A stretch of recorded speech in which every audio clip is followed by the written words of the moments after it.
Okay, um, you're going to see me hold up this phone a lot, because I like to get recordings two ways and cameras three. Um, like, no, I said that so long. I like to get recording two ways and then camera two ways, so always like to record some things on computer and then record audio on computer, like always when you do video recordings, and then another voice recording on the phone, and then some other shots off on my phone. It just makes things a lot easier, especially with one being good and the other one not being so good. Hey, so my name is Lonnie, and I wanted to talk about something. I wanted to talk about something that would help me continue going on. I'm going to be honest, I'm going to be vulnerable, and it's going to be weird because I'm in public and I hate this. So I'm just going to say it. Something happened last night that I truly wasn't prepared for. I won't get into everything that happened, but I'm pretty sure all of us have been there once or a couple times in our lives where we are hanging on, where we are trying to figure out what to do, and we're lost in our own heads. So I usually have a plan. I usually have someone to talk to, somewhere to go, but it wasn't one of those nights where I could reach out to people. And I found myself talking to my suicide and crisis hotline. 12 o'clock at midnight on this very computer, just chatting with a crisis counselor. I had an amazing conversation. If you are interested in that, I was straight to the point. There was no bull crap, no formalities, no how you doing, no I don't know why I'm here, no lies. I was blunt, to the point, honest. The conversation led to some great advice shared. Um, I learned that this feeling in my head has been felt before. I learned that coping skills are available, and I'm glad you reached out because this seems like a hard thing to go through. It, I thought it was all the opposite. I felt scared just texting, so it truly did shock me when I felt that weak to need a resource that I never thought I would use. And truly, I don't even know if I used it right, because I'm not the one to go out for help or anything like that, and especially a suicide and crisis hotline, which I only imagine many people would use if they physically harm themselves. I mentally just hated myself, which, I mean, to be fair, the person on the line did say that was a valid reason to come out, but at the same time, there was a lot going on in my head that I truly couldn't figure out, and I just jumped the gun to the hotline. I didn't come on here to brag about me doing that. Although some people might argue that might be something to brag about, because it means you seeked out for help instead of dragging weight behind you, or you were brave enough to do something so out of your comfort zone.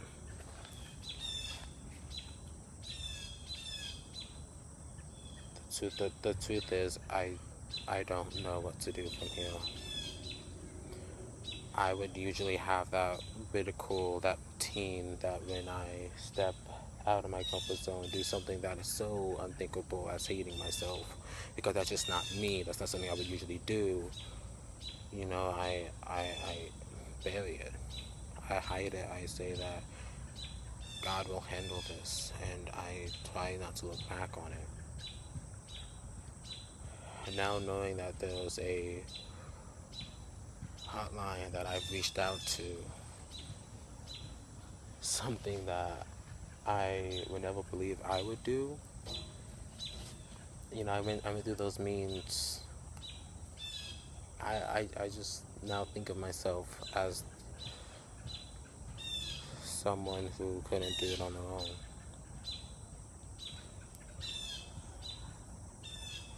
Someone who was stuck in their own head and was lost. I didn't feel too great calling that hotline. And I definitely don't feel better about what caused me to be there in the first place. I would say, to be brief, I was feeling, of course, lost in my head. A bunch of stress was piling under me, and I wasn't coming to terms with it.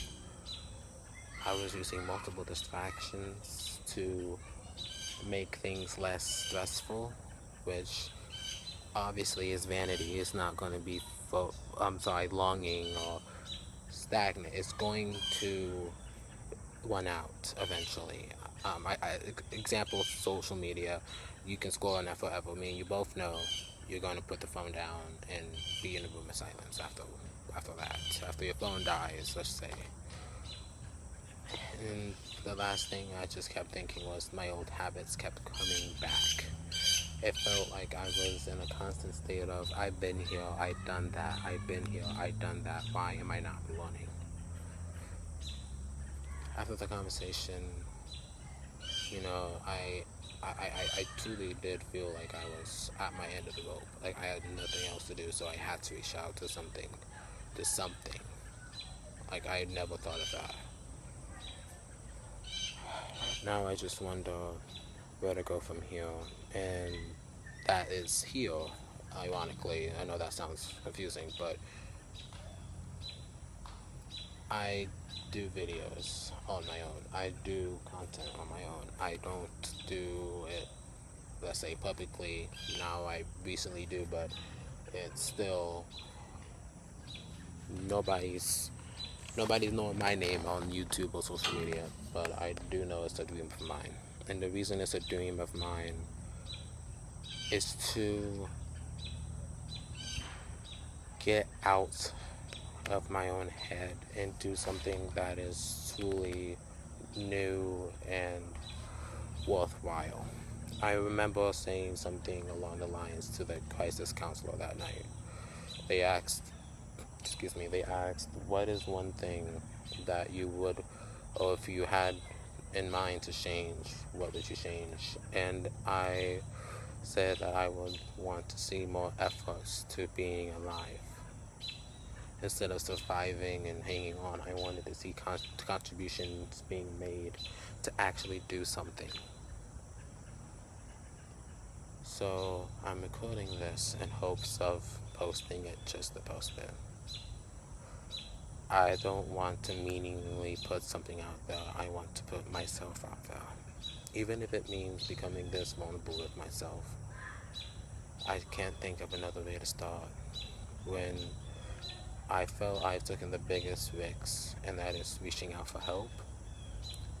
So I'm taking another one, and that is putting myself out there, even if it's, let's say, revealing, even if it's scary, and even if I don't want to. I will regret it, otherwise I can feel it in my spine. I will regret it.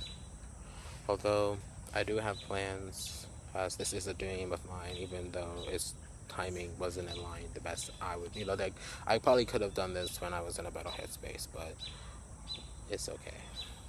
We just gotta try things out, and sometimes there's no right time. Anyway, I do have a plan. I do want to share my college experience. It's only just around the corner. If you know me, you know me. But honestly, I'm nervous, excited for college, so I say I want to go that alone, and especially since it's a rare opportunity for me to experience something like that, I want to document it. So I'm going to document it. Um, I want to give advice and kind of like this side of reality people don't tell you about. And I know many people have a lot of perceptions, but I always have some thing in my head I just want to say. So I know it seems like I might just be doing something for the hell of it, but the only thing I want to get out of it is seeing where this goes, the adventure of it all. So that's all I have to say, and I appreciate anyone who listened.